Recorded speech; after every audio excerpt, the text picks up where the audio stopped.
Good afternoon. What is Hello, up, Adrian? hello. Welcome back. Happy Monday. Happy Monday. How does it feel like it was a long weekend and it wasn't? It was maybe because we finally got a break from some of the rain in some of our pockets. Speak for yourself. I didn't have much of a break, but okay. Oh no. It's all I don't good. know. I'll take the rain over the hurricanes any day. So let's go.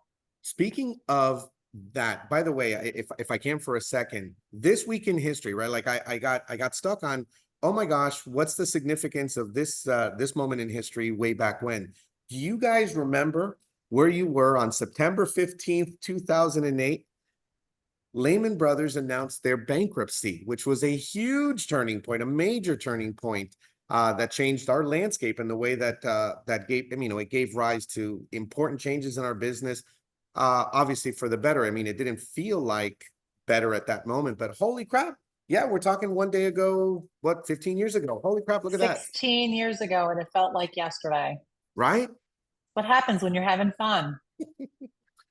That's what we're doing, having fun. Love it. Awesome. All right. What we got here, Adrian?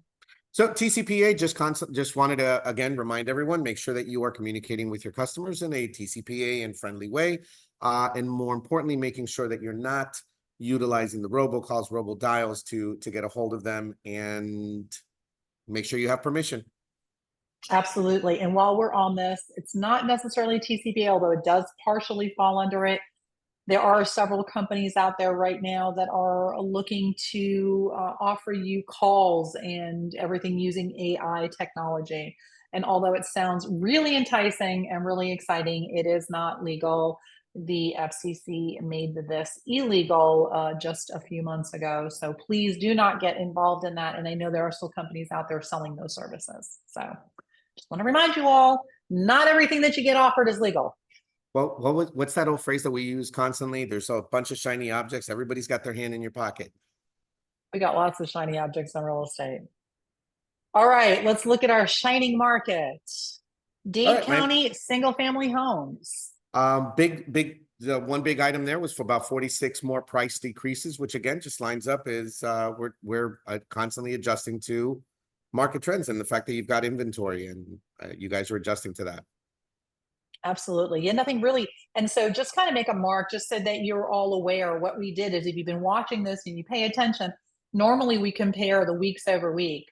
What we did is that we actually went back 2 weeks, which shows 3 weeks ago. And the reason we did that was not because we wanted to give you a greater gap in the time between the week over week, but because the MLS is updated a week ago. If y'all remember what happened last Monday, we all came in and said, "What? There's a change and we have to sign back in." And when it did that, the data from that particular date is not actually accurate. It took some time to catch up. So we had to go back a prior week, just so you all understand what we did. Love it. All Yeah, right. that gave some of us a bit of a scare and all new resetting of passwords. Yay, which is never necessarily a bad thing. Bane of my existence, remembering the passwords. I need a password for the password for the password. Yep, yep, yep. Love it. All right. Broward County single family homes. What's looking Pretty much very remained similar, right? flat. Yeah, that Yep. remained pretty flat all across. Yep, across the board, which is actually a good thing. All things considered, things are still, things are still moving, but it remained very similar. Closed sales being almost identical, and Mhm. everything new on market, back on market, everything almost identical. Very odd.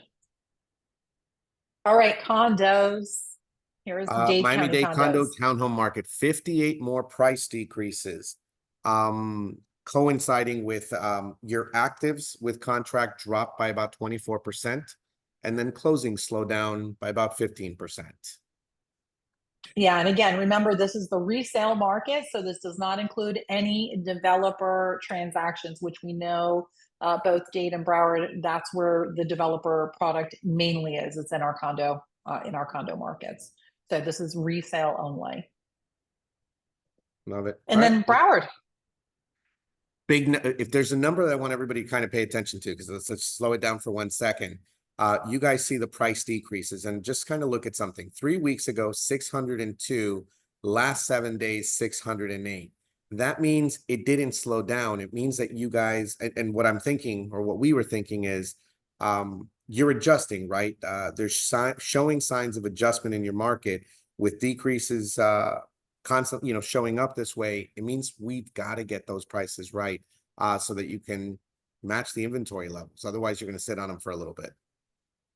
Yeah, and I think, talking about condos, and this is kind of where I want to be. Unfortunately, when I took the snippet, I took a terrible snippet, and it's what we all want when we get caught with our eyes closed in the photo.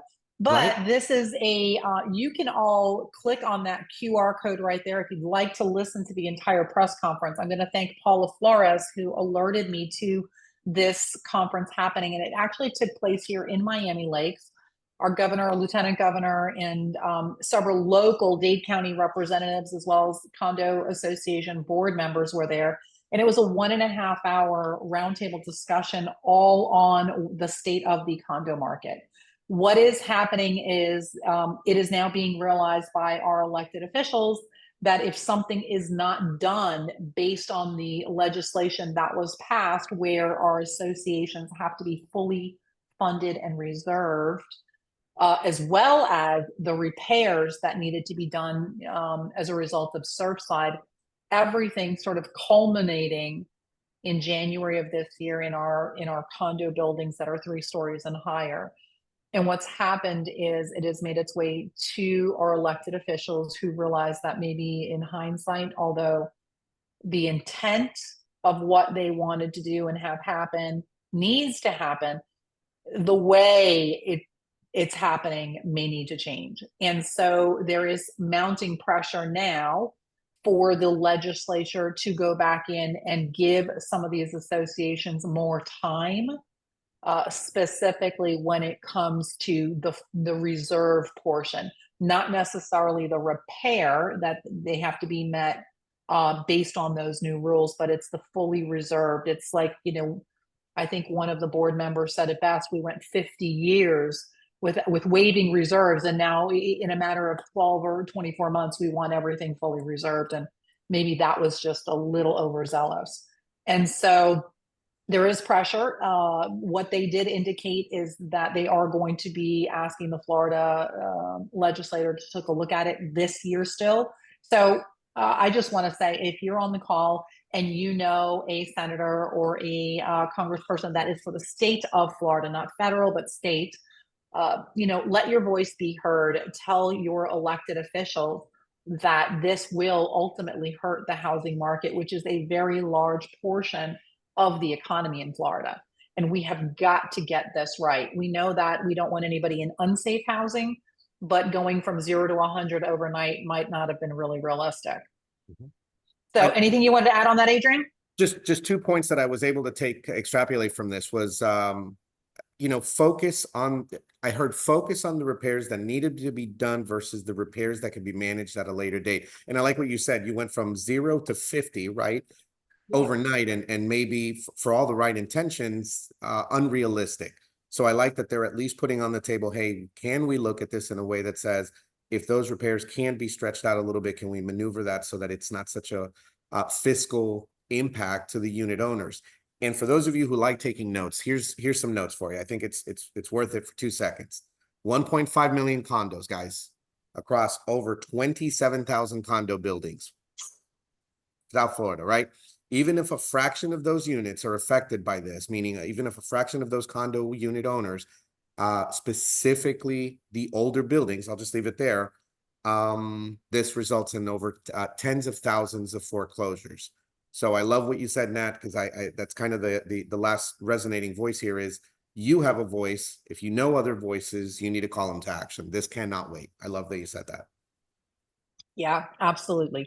And if if you've got a condo listed, if you live in a condo building, it is time to have those conversations with your associations, with your property management companies, and ensuring that they are fully connected and dialed in to these issues.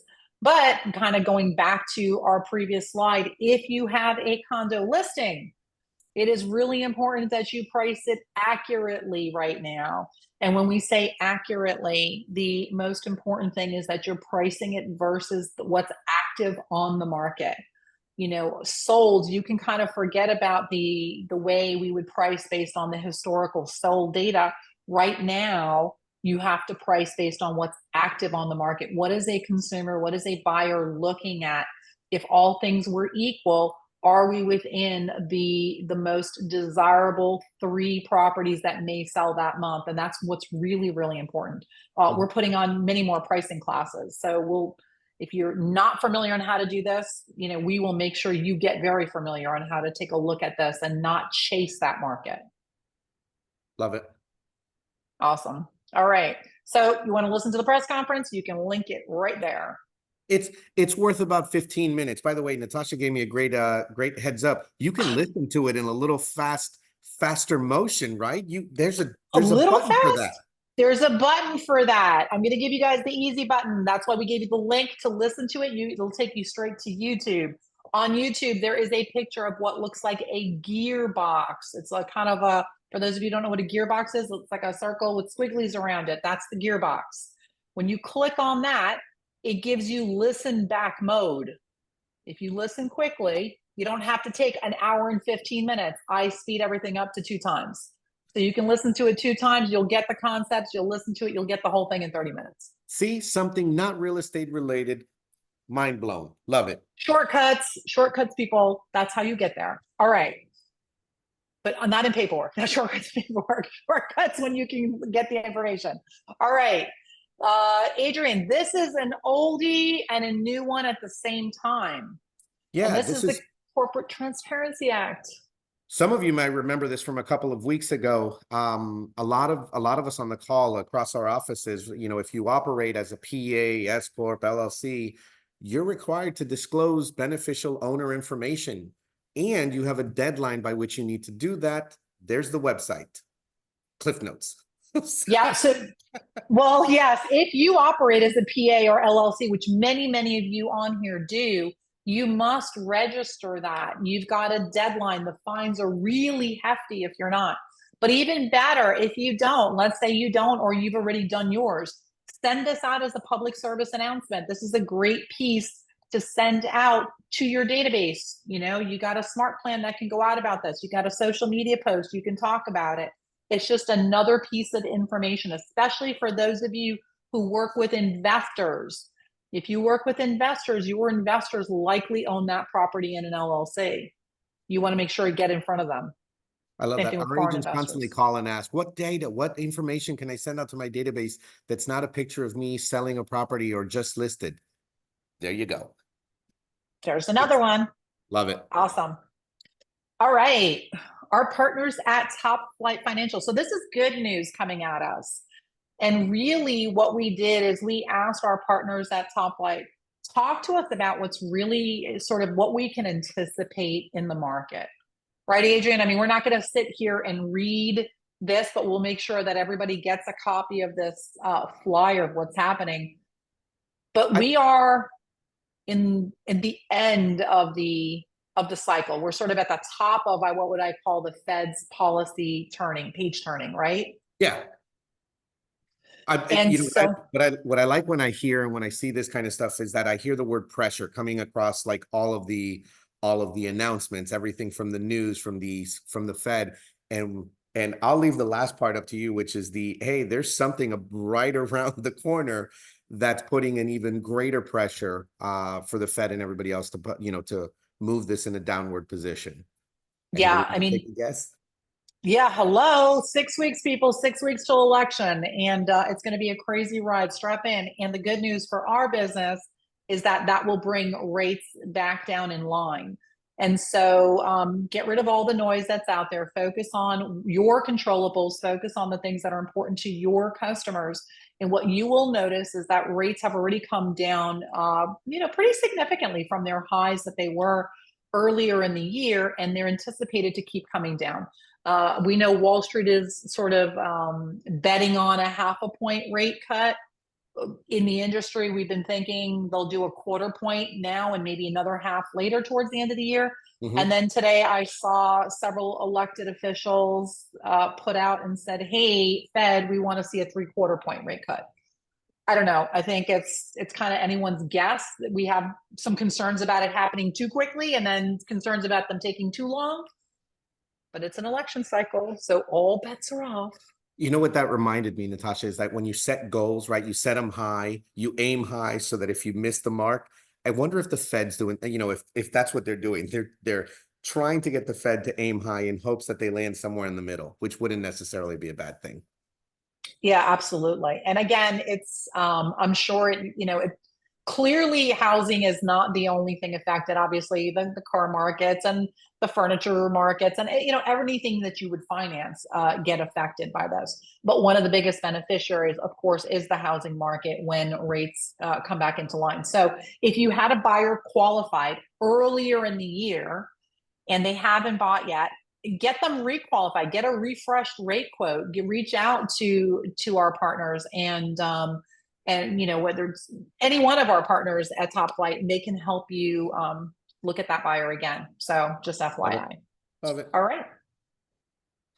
All right. We talked about this last week, but I know not everybody attends every week. So we want to make sure you didn't miss something because I did get 2 calls on Friday saying, hey, I thought we had this field and I don't see it. And so the incentive field in the Miami MLS, the incentive field that the MLS had originally put when they pulled compensation out and put incentive in, that was actually removed from the MLS again. That was removed a week and a half ago. Yeah, I would say about a week and a half ago. It's hard to keep up all It's these funny, changes. it showed up and almost just as quickly disappeared. It And did. I think we had it and for 2 weeks, so maybe I three. won't be as cliche as saying that some Miami individuals abused it. I would prefer to think that we now are in alignment with about 52 other markets that have made the decision to not include this field.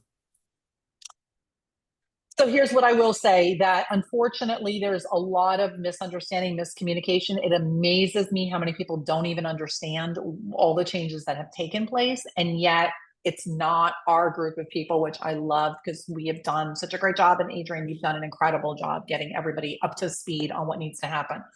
And yet it amazes me that there are agents and brokerages out there who give wrong information. And because of that, none of us get to play in the sandbox now. So FYI, it is out of the Miami MLS. However, if you are a member of the Beaches MLS and you are in Fort Lauderdale or Palm Beach, you still have a field.